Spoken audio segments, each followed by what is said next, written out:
Thank you. Good evening. Hope you're all doing well. Today we are learning Maseches Bava Basra Daf Kuf Mem 140. And we're starting 3 lines down. At the Mishnah, at the open of this parak of Parak Mishames, we spoke about the threshold of what's considered a Yerusha that's in the category of Meruba versus a Yerusha that's in the category of Muat. And we had pointed out that whatever the threshold is, either it's food for a year or food until they become adults. Whatever the case may be. If it is Meruba, then the boys get the Yerusha, but they have to support the girls. If it is Muat, then the girls get everything. And we thought the boys get nothing. We thought the boys get nothing, but it's actually not the case that the boys get nothing. The girls get the food that they need for however much time, let's say according to Shmuel, like we saw yesterday, they get the food until they're mispager, until they're adults. And then the rest of the money then goes to the boys. So now the Gemara wants to know what happens if there's market fluctuations.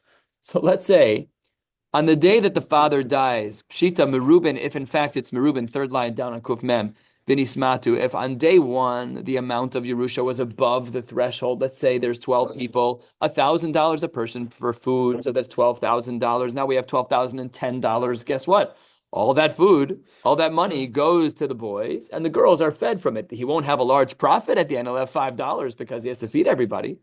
But if that's the case, if it's Merubin v'nismatu, and then the cost goes down, kvar zachu bahen yorshin. There, for sure, the boys, I should say, are the ones who now have rights to the food. What about the opposite? What if on the day of death it was below 12,000? It's muatin and vinisrabu. The market got a little bit better, and now the amount of money he has can feed those people. It's still $11,095, but grain got cheaper, so therefore the food goes further. So in that case, do we say that because we're now in the Meruba category, therefore, Birshus Yorshin Kaimi, that really we're back into the Yorshin category, namely that the boys get that money, and Hilkach Birshus Yorshin Shavuach, and that improvement will go to them.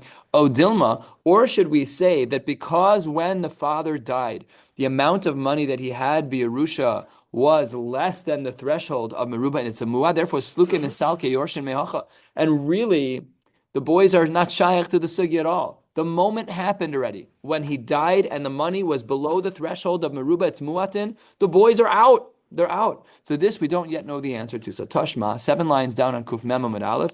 Tashma de Amar Rabasi Amar Rav Yochanan. Yisomen shekadmu umachru b'nechasim muatem masha machru machru. Here the Gemara teaches us the din of Rav Yochanan. If there were orphans and they did something that they shouldn't have done, there wasn't enough money to go around. And they sold off some of the property before that it was given up and divvied up to the girls. Masha machru machru. What do we see that when it's muatin? That if the boys spent the money, it's usser, but it works. And that goes to show us that therefore the Yorshin always have a role. And therefore to answer our question, we said, what about a case of muatin v'nisrabu? In that case, the Yorshin play a role, which means that if it was $11,995 and it increased to $12,005, now we flip it back to the Yorshin getting everything, the boys get everything, and the girls are fed from whatever the boys take. A third of the way down. Yasiv Rav Yirmiyah, Kame de Rabbi Abahu v'kaboy mine. Rabbi Yirmiyah had a bunch of questions from Rabbi Abo. Just to be clear and to foreshadow, the rest of this Amud and the top of the next Amud is all this question. It's layers of the same question that Rabbi Yirmiyah was asking Rabbi Abo. And on the top of the next Amud, we'll see hopefully a sliver of an answer, not a full answer to all of these questions. What were the questions that Rabbi Yirmiyah had asked Rabbi Abo? Almanaso mahu shetema'et b'nechasim. So he dies. He has a little bit of money, $12,005, and really his wife is not a Yerusha, she's not Yereshas, but she needs to be fed from the estate. So if she's fed from the estate, now it takes the $12,005 to $11,995. Does that count as being mamait? Do we factor in what the woman gets B'Yerusha as an almana to lower the meruba to muat? Mahu shetemait benechasim. Mi amrinan, do we say that kevan de islam mizone mimata, because she has rights to food as the wife of, as the widow of, therefore mimata, she lowered the number, and now because it's muatin, that all goes to the girls instead of the boys. O Dilma, or perhaps kevan de ilu minsaba lesla, that had it been that this almana would get married, she would have no rights. Hashtanami lesla, now as well, her money doesn't count as a deduction. It doesn't mean we don't feed her. We just ignore the loss of funds. And im tim salomar. And even if you want to say that kevan de ilu minsaba lesla hashtanami lesla, that we don't factor in the food that the woman is going to take, so then bas ishto mahu. What then would be the din of the daughter of the wife? What this means is as follows: Reuven is married to Rachel, but Rachel used to be married to Shimon. And Rachel's daughter, Chana, who's a stepdaughter to the Mace agreed while he was alive to take care of her. So Mausha Tamai ben Chasim. What about her taking the food? The Bas Ishto, the stepdaughter. If she takes money from the estate and it lowers below the threshold into muat, what happens? Miamrina, and do we say nami isla umimata, that because if she were to get married, she'd still have access? This is a little bit of a unique relationship because the stepfather agreed to pay the stepdaughter no matter what. Umimata, therefore it does reduce the money properly, and therefore the money would then go to the daughters. O Dilma, 7 lines from the bottom, O Dilma, kevan de ilu mesa lesla below mamata. Or perhaps had she died, of course, we wouldn't still be giving her more food from the estate, therefore her amount doesn't count. And the third layer, even if you want to say that we don't assume that the bas ishto, that the stepdaughter deducts from the threshold. Mahu bebalchov mahu. What would be the case of a balchov? Namely, a balchov. So the man dies and he leaves a yerusha of $12,005. That's meruba. The threshold is $12,000, and I owe $12 to some other guy, and he says, "Oh, I'm coming to collect my $12." So if I'm coming to collect the $12 from the estate, it's going to reduce it from meruba to muat. What about that case? Does that move us into the lower threshold, in which case we reverse the gift and we give the Yerusha to the girls and not the boys? That since even if the Baal Chov were to die, the money would go to his yorship. Yeah, money's owed, so therefore it's Mamayit the threshold. Since the money hasn't been collected yet, lo Mamayit. We don't view it as a reduction in the threshold from Meruba to Mu'at. Now, we just asked a triple layered question. Almana, Bas Ishto, and Balchov. V'ika de Boila le'idach gisa. Some actually flip the order of the questions in which Rav Yirmiyah asked his questions.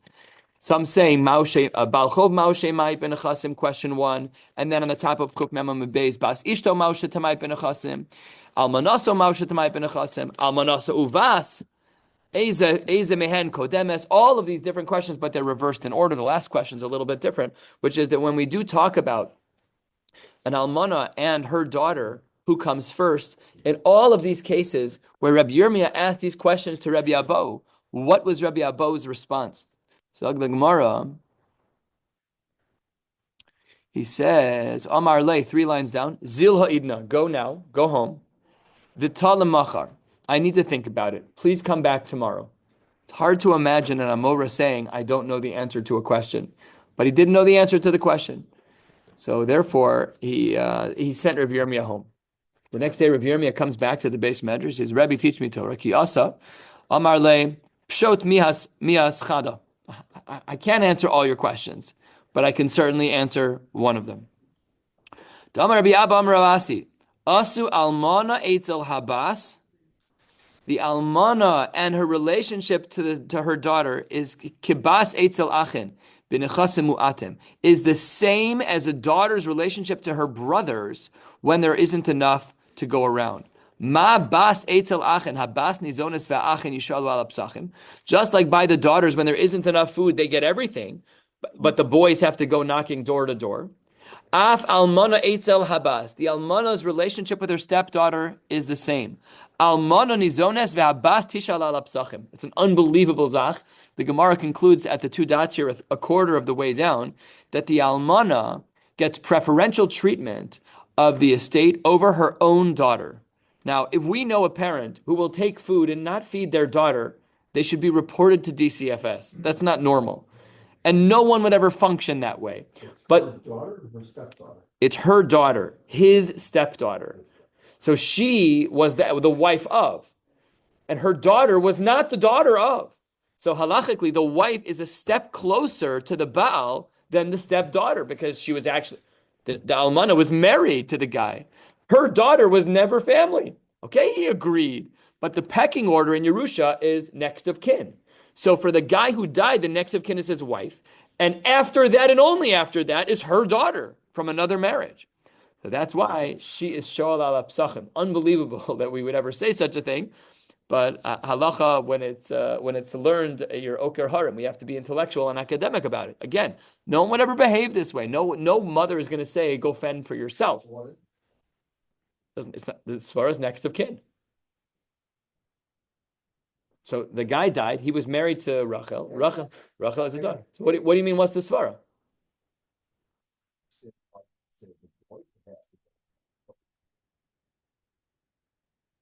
No, the comparison was a daughters against sons. If it's muatin, the girls get the Yerusha, the boys have to go knock it. That makes sense. But when we talk about an almana and her daughter from another marriage, it's next of kin principles. So she gets the Yerusha, the wife, the widow. She's closer. So then by again, it doesn't sound nice. Right. So in Yerusha purposes, we always say who's next in line. 2 dots. We had said in our Mishnah, Admon Omer Bishvil Shani Zachar Hifsadati. Remember this svara in the Mishnah. Admon said, wait 1 second. In a case of muatin, I get nothing. If there's less than enough money to go around to feed everyone for X amount of time, whatever the case may be, are you saying that I should get nothing? What was he really asking? Maika Amar, what was underlying his question? The Gemara gives the following svara. Amar Abaye Hachi Kamar. Bishvil Shani Zachar V'ro Eni Lasok B'Torah. Ifsadati? What does that have to do with anything? Right? He says, because I am able to learn Torah, so therefore I should be fine. I should be the one who gets it. I shouldn't lose out on anything. Omar le Rava. Rava says back to Abaye, I don't know what you're talking about. Elame ata. If the measure was whether or not you sat in the base medrash and learned, Manda asik b'Torah, the guy who taka does sit in the base medrash and pounds the learning. Who the yaris? But the lo asik b'Torah, lo yaris? Are we measuring whether or not the guy is kovei itim? That's what's going to determine whether he gets a Yerusha when it's muatin, when we really don't have enough to go around? Elo Amar Rav, I completely disagree with you, Abaye. He says, Hachi Kamar, Bishvil Shani Zachar, V'ro'ani lirash b'nechasim merubim, Yisadati b'nechasim muatim. He said, the flip-flop is so strong. I used to be the priority, and now you're saying I'm not a priority at all. He's not asking in a gender way. He's looking in a halachic way. I don't understand. A minute ago, when we had $1 more than the threshold, I was the Yorish. And I'd have to feed the girls. Pashut, I'd have to feed the girls. You made me priority number 1. I was next of kin. But now I'm not next of kin?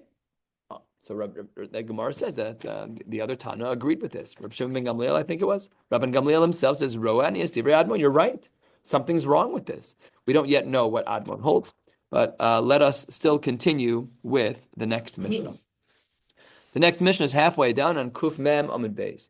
Hiniach banim uvanos v'tumtum.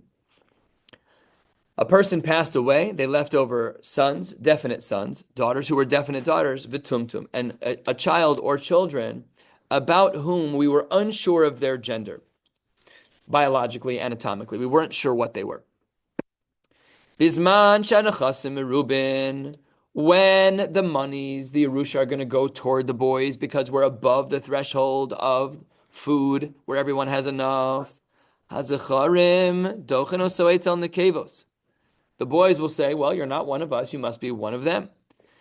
If it were to be a case of nechasim muatin, we have less than the threshold where our Mishnah taught us that the monies then go to the daughters. What are the daughters going to say? Hanekevos dochos soetz al zacharim.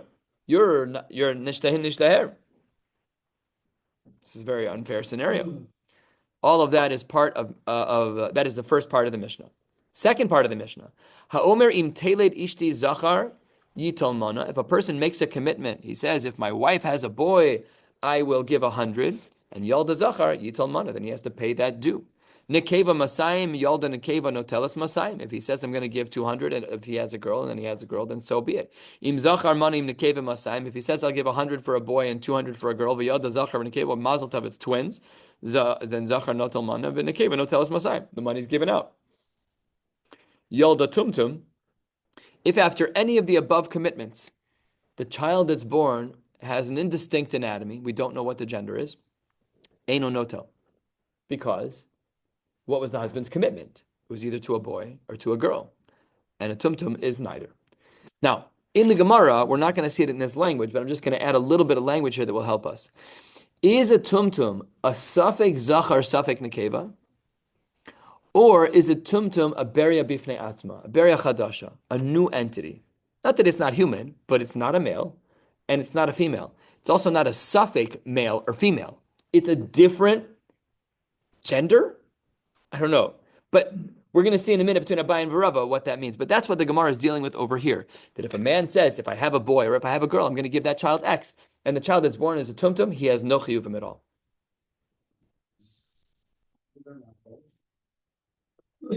Both is an androgynous. It's neither. That is probably more like a non-gender. Correct. And now we actually know in halacha that if we're korea, if we tear open, I guess the language of the Gemara, if we tear open this area, we would do it surgically today. We don't like tear it open. And we would figure out what the kid is, and then he should have a bris if he's a boy, and obviously not if he's a girl, right? So, but we also learned that a tumtum who's a bechor does not get pishnayim, right? Because when he was born, it has to be from the time that you're born that we know your gender. So even when we verify later that he's a boy, he's not a typical boy. Now, I don't know what the Gemara is talking about here, where we are in the development process of this child, in the investigative process. Is he still a tumtum? Have we figured out that he's a boy? It doesn't matter because he's not going to get this Yerusha. The case that we're talking about, boy was born, doctors and nurses take a look, they're like, oh, we don't know. So then in that case, he doesn't get any money. However, toward the end of this Mishnah, 10 lines from the bottom. What? Well, this Mishnah is not talking about Pishnai. He doesn't get Pishnai. We learned that previously, that if a child is born as a tumtum, even if he is later verified to be a boy, he does not get Pishnai. He has to be from Havyasa, from the time he was born. Okay. Here, what we're talking about is if a father says, I commit to pay the child, the boy, $1,000 when he's born, and it's a tumtum, he has no chiyuvim. That's what this Mishnah is talking about. I might have confused you, sorry, because I was giving an example, another halachic application of a tumtum. Yeah. Now, the last part of the Mishnah, Im Amar, if the husband doesn't specify the gender, and he says, Kol masha telid ishti, yitol, areze yitol. Done. Commitment is made, even if it's a tumtum. V'im ein sham yoresh elahu, if the only child remaining, or the only child, is a tumtum, and the father has a Yerusha of $1 billion, it all goes to the tumtum. Still his child, he's still next of kin, boy, girl, tumtum. Not if it's a beria chadasha, though. Not according to the approach. If you say that it's a suffix boy, suffix girl, then you check both boxes. But according to Abaye, who we'll soon see, seems to hold that a tumtum is a beria bifnei atzma, that may not be true. I'm going to make a ridiculous comparison. It's a chair. It's not a boy or a girl. It's a non-boy. It's not your child. It's not a child. It's a child, but it's not the child. So I could hear Abaye saying, he's human. We're just confused about the gender. But does the gender mean it's suffix boy, suffix girl? Or does the gender mean you're not a boy or a girl, you're something different altogether? And they're nafkaminas. That was exactly the example you just gave. In the previous case, the 100 and the 200. So in theory, if you hold it's just a suffix, I would assume It's one or the other. get the 100 and a most mechavel of a right. You can't get more unless you can prove otherwise. Brilliant. Yeah. Wouldn't you think? But if it's a very big well, then you Right. Because the case in the Mishnah was where he said, I'll give 100 for the boy and 200 for the girl. Right. So if he has a tumtum, a minimum 100. I would think, and then you And as it relates to Yerusha, he's still next of kin after the girls. Boy, girl, tumtum. L'chora, I'm guessing l'chol adeus. Even according to Abaye. I guess. Okay, let's learn the Gemara. We said in the beginning of our Mishnah that if there was a Yerusha that came in and the Yerusha was Merubin, so the boys will say, you're not a boy, you don't get to take. And if it was Mu'atin, the girls will say, you're not a girl, you don't get to take. We said Dochin. So the Mishnah makes a diuk. The Gemara makes a diuk. 7 lines from the bottom. Dochin oso, the boys push him away from the Meruba category, but the Shakil Kibas. Maybe we should say that when the boys push away the Tumtum from the Meruba Yerusha, he then becomes a Bas, and he collects like a Bas would. But how can that be? Haktani Seifa Yalda Tumtum Eino Notel. How can that be? The Seifa of the Mishnah says, so much so that this child is not a girl, that even if he says, if it's a boy, it's 100, it's a girl, it's 200, the Tumtum gets 0. So how can you say that when the boys are doche the Tumtum, he becomes a girl and collects as a muat? He collects as a girl. How can you say that if the Seifa of the Mishnah doesn't say that? The Seifa of the Mishnah seems to say that the Tumtum is not the same. So here's where we see our machlokes. Amar Abaye, dochen oso ve'enlo. What is dochen oso ve'enlo? What that means is he gets zippo. He gets nothing. If there are boys in the family, or if there are girls, or if there are boys and girls, he literally gets nothing. That is the shita of Abaye. And the, okay, fine. That is the shita of Abaye. And if you look at the Rashbam, a little bit more than halfway through the thick lines, Amar Abaye, dochen oso.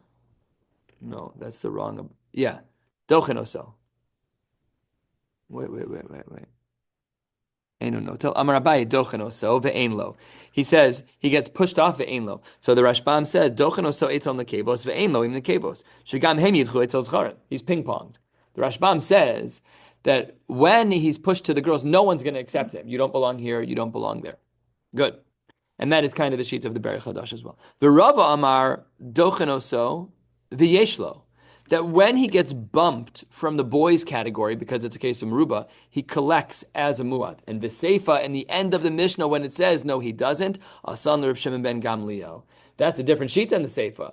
Really, the Reisha holds, when our Reisha holds Dochen, that the boys say, hey, you're not a boy, but that means he can collect as a girl. Rav and Abaye don't agree here. That when he's nidche from the boys to the girls, he collects like a girl, says Rav. Abaye says no. What happens to the Seifa according to Rava? Because Abaye has a great point. The Seifa doesn't say that. Rava says that's a different shita. The Tanya or Ditnan, not clear which one it is, and this is a Gemara in Tumura. And the Gemara says, Yalda tumtum vandrogonus. If a person births a tumtum, which is neither, vandrogonus, which is both, manifestations of both genitalia, Rabbi Shimon ben Gamliel Omer, ein kedusha chal aleh. There it's a 0. It doesn't count. There's no kedusha as a bechor. So there we see this baseline machlokes between Abaye and Rava. And Abaye holds dochen oso ve'enlo, that when there's a meruba, there's more than the minimum food requirements. The boys get the Yerusha, but they don't divvy it up equally, including the tumtum. They push him over to the women's side. Now he's pushed over to the women's side to the sisters. What happens? Abaye says he gets 0. Rava says he gets paid like a girl. Or the tumtum. We don't know the gender. Meisve, Brisa, toward the bottom of the page, 2 lines before the bottom, we'll go to the 2 dots, 3 lines on to the next Amud. Tumtum yoresh kiben. This is very confusing because how is that possible? A tumtum inherits like a boy, v'nizon kibas. But when it comes to food, he is fed like a girl. Now, Bishlam the Rava, who said that he still gets something, yoresh kiben b'nechasimu atim. I could understand when he gets like a ben. When does he get like a ben? When the girls are docha him to the boy side in the case of muatin. That makes sense. And v'nizon kibas, I also understand how there's a scenario whereby the tumtum can get food like a girl would, b'nechas merubin. Because in nechas merubin, the boys say, get out, you're not a boy. And then he goes into the girls category, and then the tumtum takes food. Elul Abaye said, dochen ve'enlo. How in the world does Abaye read this brisa? Elul Abaye, my nizon kibas. How could there be a scenario of nizon kibas? He specifically said, dochen ve'enlo. So that brisa makes it impossible. Says the Gemara, wait 1 second. Ulatamech, even according to you who's asking me this question, we still have another problem. L'rava, my yoresh keben. What does it mean he's yoresh keben? That the girls bump him over? No, that's not true. Elo roi lirosh lirash ve'enlo. In theory, he should have been. The girls kicked him out. He should have been yoresh. But even Rava would agree that that's not the case. Hachanami roi lizon ve'enlo. Even according to me, that he's still not going to get. The Gemara seems to conclude, oddly, like Abaye, that you're right. That is docha and ve'enlo. That maybe there are some scenarios where it will work, but some scenarios where it will not. This is, of course, a very, very big machlokas. A lot going on here at the bottom of the page and on the top of the page. A big tosvasim over here in regards to this shita of Abaye and Rava. Big machlokas, but we're going to stop right here. And Yirtzeh Hashem will pick up tomorrow night with the two dots on the top of Kuf Mem Aleph, Amud Aleph, 3 lines down. Wishing you all a beautiful night.